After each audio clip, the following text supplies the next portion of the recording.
Welcome back. As we look for ways to build joy in ourselves, one of the traps that all of us get caught in from time to time is overbooking our schedule, filling our lives too full.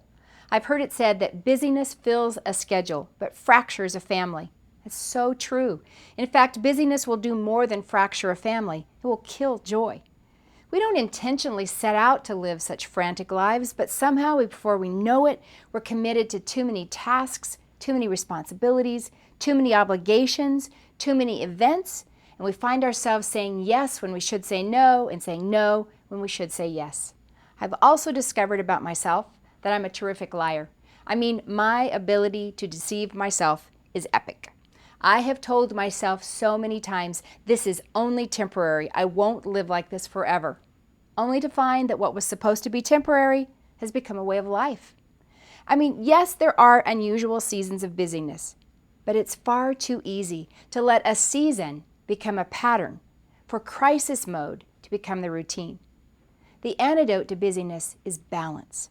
Psalm 127:2 from the New Century Version says, "It's no use for you to get up early and stay up late working for a living.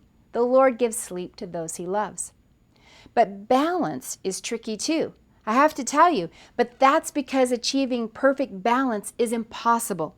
Life is much more than a to-do list. It's more like a river that ebbs and flows with moments where we spend more time on this priority and then it shifts. The riverbank shifts and we spend more time on this priority and then it shifts again. And we find that we need to spend a little more time over here on this priority. We must stay connected to Jesus to be able to evaluate ourselves sanely and realistically. We have to ask ourselves why we're so driven. Why do we work so hard? Why do we push ourselves sometimes beyond reasonable limits? What does our drivenness have to say about who we are, who we think we are, why it is that we have to work so hard? What does it say about what we think God thinks about us? Why is it that we let work dominate in our lives? I promise God will give you answers. You may not like what you hear, but He will give you insights if you honestly ask. Matthew 11:29-30 says, "Accept my work," Jesus said, "and learn from me.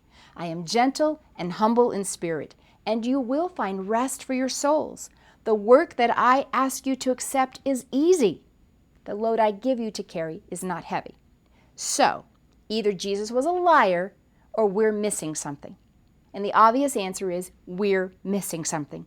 He promises us that the load that He gives is manageable.